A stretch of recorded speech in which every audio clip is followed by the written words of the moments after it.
Il y a des débuts de compétition qui rassurent. Et puis, il y a ceux qui posent un avertissement silencieux, presque froid, à tout un continent. Ce que le Sénégal a montré lors de son premier match de CAN appartient clairement à cette deuxième catégorie. Pas une démonstration arrogante, pas un feu de paille émotionnel, mais une prestation maîtrisée, complète, presque clinique. Une performance qui ne cherche pas à impressionner, mais qui le fait quand même. Parce que quand on met ce match en perspective avec ce qu'ont proposé les autres favoris, le contraste saute aux yeux. Le Maroc a montré une solidité défensive rassurante, une vraie discipline. Mais offensivement, ça a parfois ronronné. L'Égypte a offert des éclairs de vent, du talent brut, mais avec une fragilité défensive qui interpelle. Et puis, il y a le Sénégal, tranchant devant, impeccable derrière, zéro occasion concédée, zéro panique, zéro désorganisation. Alors oui, soyons honnêtes. Sur le papier, le Botswana n'est pas une grande nation du football africain. Mais ceux qui suivent vraiment cette CAN le savent, jouer contre un bloc bas, discipliné, compact, ce n'est jamais simple. Et en tant que Marocain, je peux vous le dire sans détour. Combien de fois AT ont vu des équipes bien plus talentueuses se casser les dents sur ce type d'adversaire? C'est précisément là que la performance sénégalaise prend tout son sens. Cette équipe n'a pas forcé, elle n'a pas paniqué, elle n'a pas balancé des centres au hasard en espérant un miracle. Elle a joué juste. Le but d'ouverture résume tout.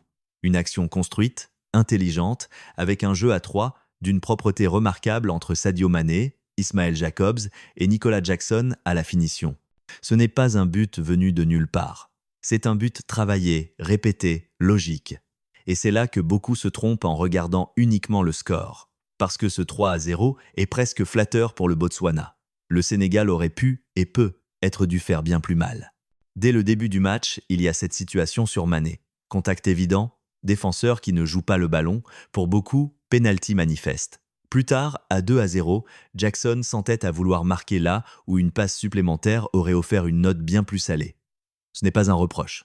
C'est révélateur d'un détail important. Cette équipe joue avec confiance, parfois même avec gourmandise. Et surtout, ce qui impressionne, c'est la cohérence globale. On parle du Sénégal depuis des mois comme de l'effectif le plus dense de cette CAN. Mais le papier ne gagne jamais les matchs. Ce qui gagne, c'est ce qu'on a vu ici. Un 11 équilibré, discipliné, avec des joueurs qui savent exactement quoi faire avec et sans ballon. Même les zones qui suscitaient des interrogations ont répondu présentes. Jacobs a livré un match très sérieux sur son côté. Même sans marquer, certains cadres offensifs ont pesé par leur déplacement, leur intelligence, leur travail de l'ombre. Et regardez bien l'action du premier but. Presque toute l'équipe est impliquée dans la construction. Ce n'est pas une inspiration individuelle. C'est un collectif qui fonctionne. Un collectif huilé. Dans la suite, on va comprendre pourquoi cette maîtrise tactique et cette profondeur d'effectif rendent le Sénégal particulièrement dangereux sur la durée d'une CAN et pourquoi ce premier match n'est peut être que le début d'un message encore plus fort. Et c'est précisément là que le Sénégal commence vraiment à faire peur. Pas seulement pour ce qu'il montre avec ses titulaires, mais pour ce qu'il peut se permettre de faire quand le match est déjà plié. Parce qu'à 2-0, beaucoup d'équipes gèrent. Elles baissent le rythme, sécurisent, ferment le jeu. Le Sénégal, lui, envoie un message supplémentaire. Tu regardes le banc. Et tu vois entrer Lamine Camara, puis Iliman Ndiaye. Et là, une question s'impose presque naturellement. On parle de quoi, exactement?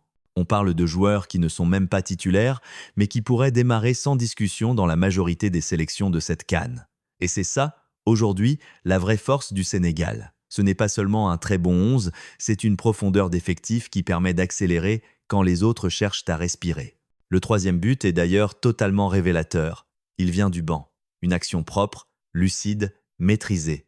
Le coaching paie immédiatement. Et dans une compétition aussi courte, aussi exigeante physiquement, c'est un avantage colossal. Parce que sur la durée, ce sont souvent les équipes capables de maintenir leur intensité, même après les changements qui vont au bout. Mais revenons sur un homme qui symbolise parfaitement cette montée en puissance collective, Nicolas Jackson. Vous le savez, je n'ai jamais été particulièrement tendre avec lui. Ses débuts avec la sélection ont été compliqués, des matchs sans marquer, des occasions manquées, une pression énorme. Beaucoup auraient douté, auraient relâché. Lui, non. Aujourd'hui, il est en confiance. Et pas seulement parce qu'il marque. Ce qui est vraiment intéressant chez lui, c'est tout ce qu'il apporte en dehors des buts. Le pressing constant, les déviations, les appels, le travail défensif. Avant même l'ouverture du score, il pèse déjà sur la défense adverse. Il fixe, il crée de l'espace. Il joue juste, souvent en une touche. Et ça, c'est exactement ce que demande le jeu sénégalais actuel, parce que ce n'est pas une équipe qui vit sur un seul joueur. Même Sadio Mané, sans marquer, a un impact énorme. On le voit défendre, presser, gratter des ballons. On le voit dans la construction du premier but. Il ne force pas. Il ne cherche pas à briller seul. Il joue pour le collectif. Et derrière lui, au milieu, il y a ce métronome silencieux, Idrissa Gana Gueye. 36 ans, et pourtant une sérénité impressionnante. Toujours bien placé, toujours propre à la relance. Jamais affolé, c'est lui qui calme le jeu quand il le faut. C'est lui qui accélère quand le tempo baisse trop. On sent l'expérience du très haut niveau, le vécu des grands rendez-vous. Même défensivement, le Sénégal dégage une impression de contrôle permanent. Oui, il y a eu une ou deux relances un peu risquées, notamment côté Koulibaly, mais sans conséquence. Pas de panique, pas de désorganisation. Et pourtant, l'arbitrage n'a pas vraiment aidé. Entre ce pénalty non sifflé sur Mané et quelques décisions discutables, beaucoup d'équipes auraient pu sortir du match. Le Sénégal, lui, n'a jamais perdu le fil. Et c'est peu, être ça, le signal le plus fort. Cette équipe ne dépend pas d'un fait de jeu. Elle ne dépend pas d'un exploit individuel. Elle avance avec une idée claire, collective, assumée. Dans la suite maintenant, on va se projeter. Parce que ce premier match pose une question essentielle. Comment cette équipe sénégalaise peut-elle être mise en difficulté? Quels sont les scénarios face à des adversaires plus forts?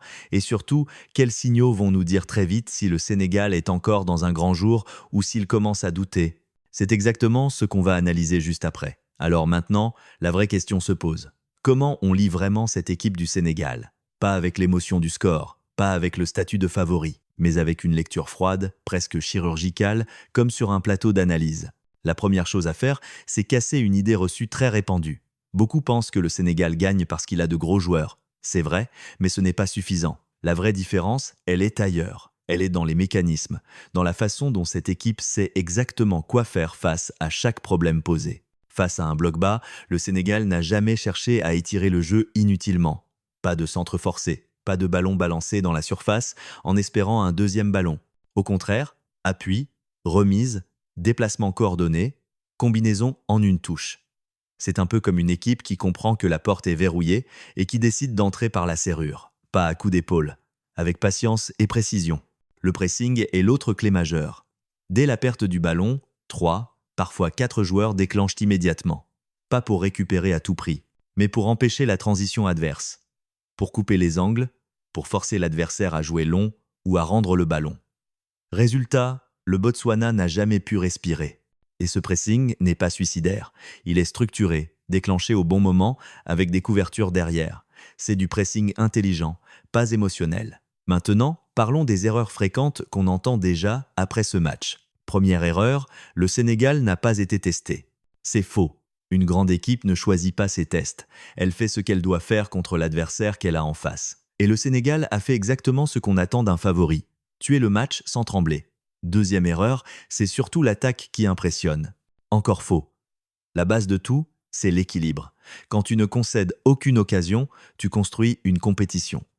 L'attaque fait la différence, mais c'est la solidité qui te permet d'aller loin. Troisième erreur, ils gagneront forcément. Non, le football africain ne pardonne ni l'arrogance ni la suffisance. En revanche, le Sénégal a des arguments très sérieux pour aller très loin. Et ce n'est pas la même chose. Alors concrètement, si tu veux vraiment comprendre les prochains matchs du Sénégal, voilà ce qu'il faudra surveiller dès les 10 premières minutes. Le positionnement du milieu sentinelle, la hauteur du bloc, la coordination du pressing. Si le Sénégal presse haut sans se faire éliminer, c'est un excellent signe. Ensuite, observe les côtés. Si les latéraux participent au jeu intérieur et ne restent pas collés à la ligne, ça veut dire que le plan est bien en place. Regarde aussi l'attitude après l'ouverture du score. Si l'équipe calme le jeu, contrôle, gère les temps faibles, c'est le signe d'une équipe mature. Mais attention au scénario alternatif, face à une équipe qui presse très haut, face à un adversaire qui attaque vite dans le dos de la défense, le Sénégal devra parfois accepter de souffrir. Et c'est là que les vrais tests arrivent. Des matchs plus intenses, plus équilibrés, où chaque détail compte, où la gestion émotionnelle devient aussi importante que la qualité technique. Et c'est souvent dans ces moments-là qu'on sépare les très bonnes équipes de celles qui gagnent la compétition. Dernier point essentiel, ce Sénégal joue ensemble. Les courses se complètent, les efforts se partagent. Les remplaçants entrent avec la même mentalité que les titulaires. Et dans une CAN, c'est souvent ça qui fait la différence à la fin. Petit rappel important pour conclure. Le football reste imprévisible. Pas de certitude absolue. Respect du fair play, des adversaires et des supporters. Analyse, oui. Arrogance, non. Et maintenant, dites-moi en commentaire, est-ce que ce Sénégal vous impressionne autant que moi? Qui peut vraiment les inquiéter selon vous dans cette CAN? Pensez à liker, à vous abonner, et on se retrouve très vite pour la suite de l'analyse. Dans la suite, il faudra garder une chose en tête. Ce match n'est pas une finalité, c'est un point de départ, un repère, une base de lecture. Le Sénégal n'a pas gagné la CAN sur ce match-là, mais il a montré quelque chose de fondamental, une identité claire. Et dans ce genre de compétition, l'identité, c'est souvent ce qui te maintient debout quand les jambes deviennent lourdes et que la pression monte. Maintenant, on va voir autre chose. On va voir comment cette équipe réagit quand elle ne marque pas vite, quand l'adversaire refuse le jeu, quand le stade pousse contre elle, quand un détail tourne mal. C'est là que l'analyse devient vraiment intéressante. Parce que les grandes équipes ne se révèlent pas uniquement quand tout va bien, mais quand le scénario se complique.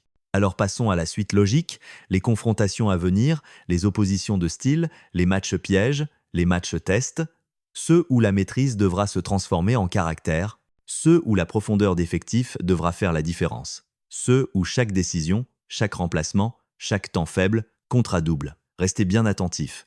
Le message envoyé est fort, mais il n'est pas terminé. Et si le Sénégal continue sur cette ligne-là, sans s'enflammer, sans se disperser, alors oui, cette CAN pourrait très bien devenir une histoire de constance, plus que de spectacle. On en reparle très vite.